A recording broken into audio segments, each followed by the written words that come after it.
साहब मैंने सारे घर का काम कर दिया। चलो अच्छी बात है, अब तुम घर जाओ।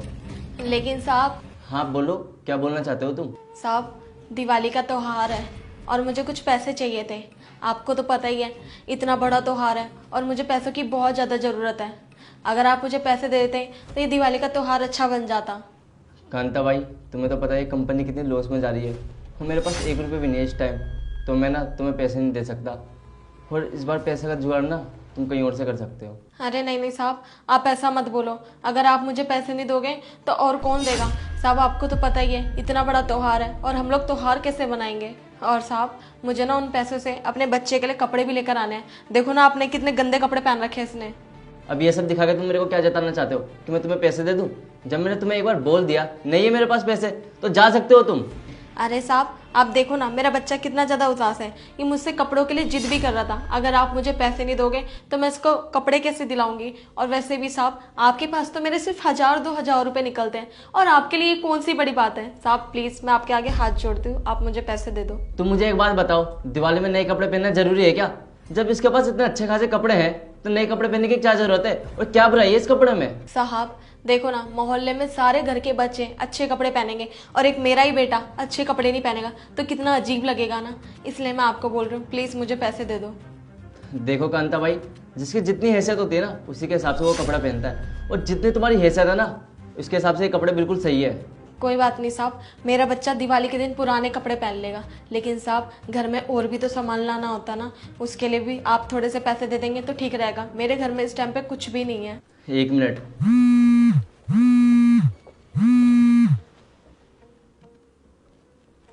हेलो। हाँ भाई कैसा है? पार्टी का सारा इंतजाम हो गया ना? और सुन तू मेरी बात, इस बार ना पार्टी में जितने भी पैसे खर्च होंगे ना वो सारे मैं ही पे करूँगा, ठीक है? तुम्हें पैसे देने की कोई ज़रूरत नहीं है। हाँ अच्छा ठीक है, अब मैं आता हूँ। साहब आप देखो ना अपने दोस्तों के साथ पार्टी करने के जा रहे हो और उनके ऊपर 1-2 लाख रुपए खर्च करने के लिए जा रहे हो और यहाँ आपके पास 1000-1500 रुपये नहीं है मुझे देने के लिए। ये तो गलत बात है ना साहब। अरे क्या हुआ कांता भाई, साफ सफाई तो तुमने घर की सुबह ही कर दी थी, तो अभी तक तुम घर नहीं गई? हाँ साहब मैं अभी तक घर नहीं गई। देखिए ना साहब मैं साहब से त्योहार के लिए पैसे मांगने आई थी। इतना बड़ा त्योहार है और साहब पैसे देने के लिए मना कर रहे हैं। क्या कांता भाई, तुम्हारे को अभी तक पैसे नहीं मिले तुम्हारे? अरे साहिल, कांता भाई ने तो सुबह ही अपना काम खत्म कर दिया और दिवाली का टाइम भी है, तो इसको पैसे दे देने चाहिए थे ना, और तुमने अभी तक इसको पैसे नहीं दिए। अरे भैया तुम्हें तो पता ही है हमारी कंपनी अभी लॉस में जा रही है, तो मैं इसको पैसे कैसे दे सकता हूँ? अरे साहिल तू मुझे ये बता, कंपनी में तो उतार चढ़ाव ना चलता ही रहता है।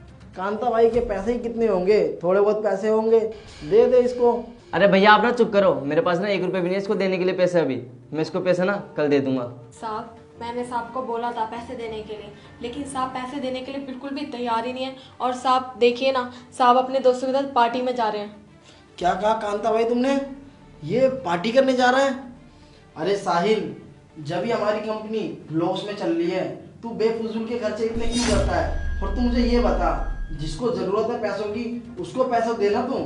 दिवाली में अरे इसका मतलब ये थोड़ी ना है कि तू पार्टी करने जाएगा, बेफजूल के पैसे खर्चे करेगा तू। और तुझे पता है साहिल, अगर हम गरीबों का हक मारेंगे ना तो भगवान भी हमारा साथ कभी नहीं देंगे। और साहिल हमें ना हमेशा गरीबों की मदद करनी चाहिए। और ये कांता भाई अपने हक के पैसे मांग रही है तो इसको पैसे दे देने चाहिए थे ना तेरे को।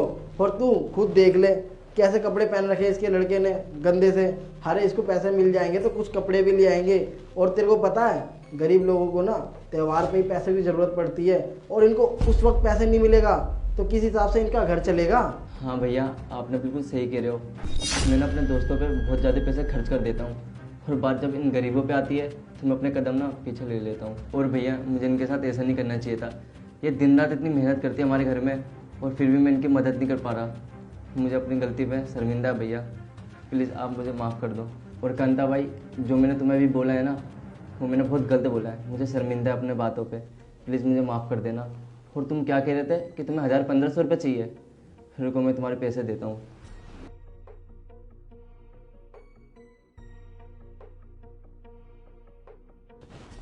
ये लो पैसे। बहुत बहुत धन्यवाद साहब आपका।